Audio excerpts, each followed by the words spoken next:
Sure. It's pronounced synesthesia. Synesthesia. Synesthesia. Okay. Yeah. All right. So weirdly, it's where two senses are connected. It's not necessarily the kind you have where it's the taste and sound.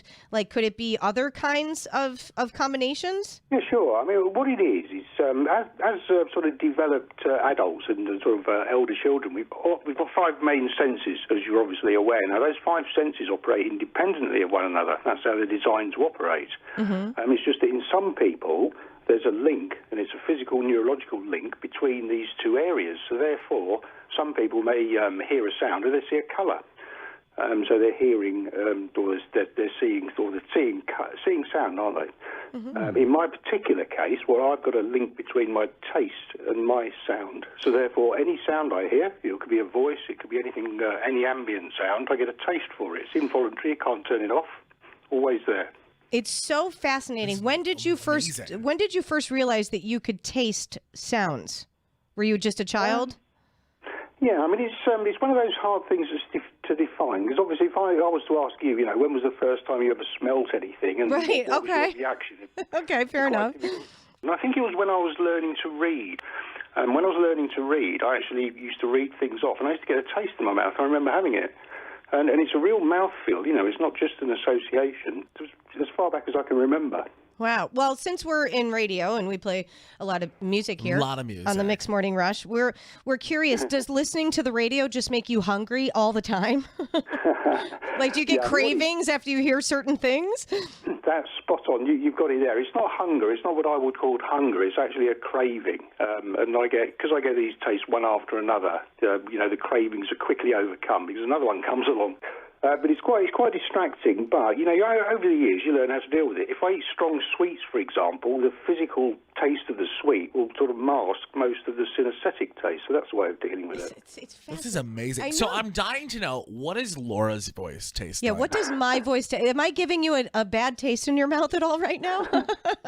Yeah, it's a bit of a contrast, really. I'll tell you what it is. It's, the first bit is sort of like sliced apple, cooked apple. Okay, that's really nice, all soft and mushy. But there's also tiny bits of what I could only describe as ham in there. So you've got sliced apple and a bit of ham in there. I taste like Perfect. ham and apples. Now, what about Eric? Yeah, what do I taste like? I'll tell you what you taste like. You taste exactly like one of these. It's a fruit sweet, quite a hard fruit sweet. There's all waxy on the outside, so it's like a waxy fruit sweet. It's really, really odd. That makes a lot of sense, actually. Yeah, it's fruity. He's pretty fruity. When we talk about music specifically, let's talk about some of like the biggest songs of 2016. I know you've been asked like what Adele's "Hello" sounds like. I mean, Adele obviously is a great British treasure. So her song "Hello," what did that song taste like to you? Yeah, I mean, with Adele, I've always had this overriding taste of rubber bands and stuff. So, there's rubber bands in there mostly, and that's the thing that overrides it. I'll tell you the way it works, because if somebody speaks, or if I hear music, I get distinct tastes of different instruments. For example, if I hear a piano in a song, I'll get a pineapple chunk kind of taste, and I also get taste from the actual lyrics. Oh, again, but. With that particular track, I mean, I can remember that. It's rubber bands in it, and there's all sorts of mush in there, like yogurt. And okay. You must really like music. I think it was. I know. Do you make it a habit of snacking on rubber bands or what? No, they are quite nice, though. I don't know if you've ever tried one. They aren't too bad. I did read a description of how you tasted the Chainsmokers' hit song "Closer." Do you recall what that sounds like? Yeah, I'm going to try. See, that's the trouble. I have to try and think of the actual song. We ain't ever getting older. That was beautiful, Laura. Wow. It probably tastes like something vile now. But yeah, I mean, that's exactly what happens, though. It's a case of me actually trying to use my normal memory to connect it to the actual, the actual thing itself. But it's difficult to do that. Well, the description that I had that someone had asked you after that song was that it tasted like warm buttered toast, which is one of my favorite things. Plus, smoked ham, apple slices, and Fannie Mae chocolate. So maybe I have a little bit of Closer by the Chainsmokers in me because I also had apple apples and ham. That's right. Yeah, actually, yeah. When you say that, that does. I can remember that now. Okay, all right. How weird. Yeah. Has there ever been a scent that made you kind of sick, just from the taste? Tasting A sound that makes you sick, A yeah. sound that has made you sick. Yeah, again, I'll tell you what it's like. It's the actual strength of it. It's a bit like, I quite like jam, but if I get a word or a sound that produces loads and loads of jam in my mouth, it's a bit like snacking on it, and it makes you feel sick. Yeah. So it's So too quite much. A few. Not all of the tastes are nice. Yeah. I mean, I've got a close friend whose wife. I mean, he doesn't know because I never told him. His wife tastes a bit like vomit. I don't like. Yikes! I could never actually tell her that. You know. Yeah, that's probably something you want to stay away from. You won't be invited to dinner parties anytime soon. What does Donald Trump's voice taste like? Yeah, he again, very, very distinctive. Obviously, I've been listening to Donald Trump for many years, never changed. It's a bit like chewing, because there's texture involved. A bit like chewing on a Wellington boot, the rubber Wellington boots. God bless. There's a big lump of sort of egg yolk in there as well. I'm tasting that too. All right, real quick, James, before we let you go, got some random sounds. Want to know maybe what might kind of spark some memories for you. If we asked you, what does a dog barking taste like?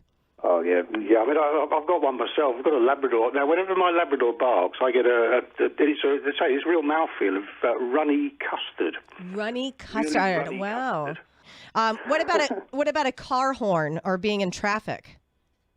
Yeah, I mean, the car horn usually gives me it's sort of like a crispy wafer kind of taste and texture, because texture is quite important in all of this. Yeah, wow. Yeah, it's a bit like a wafer. That sounds delicious. Yeah. Traffic sounds good Traffic now. sounds delicious. Yeah. And finally, something that most of us hate, especially when we get up as early as we do. How about an alarm clock sound like that? Yeah, they're like, I'll tell you, alarm clocks mostly are like very, very tart fruit sweets. So it's something that makes you, it goes to the side of your tongue rather than sits in the middle and makes you screw your face up. It's a bit like that. Like a lemon or something. Yeah, that's it. Yeah, yeah. A real harsh lemon. James Wannerton, this is fascinating. This is mind-blowing. I feel like I want to talk to you all day, but then you just. What did you just taste? Then he's like, I'm at a buffet. Leave me alone. Does it affect how actual food tastes to you? Like, do you taste something and then start hearing something? With food, I mean, I've got a strange relationship with food. I don't actually, get hunger for food. That's the first point. So I don't feel like I've got to have it. But when I do have it, if it's a very bland food, like say potatoes, and somebody's in the room and they're talking about something else, and it brings up the taste of yogurt, the yogurt will go all over the potatoes because the second taste is a real mouthfeel. Oh, that is horrible. So that is really that's the odd bit. That's the bit that I'd love to know why it does that. How it can fool you into thinking it's actually real. Because I mean, I know it's not real. right. Right. But that's fascinating that it mixes together even in your head. Wow. James, thank you so much for spending some time with us. This has been absolutely fascinating. And now I'm a little bit hungry. I'm not going to lie. So am I. Well, go listen to the Chainsmokers and have some warm buttered toast with it, all right? Oh, thank you. Thank you.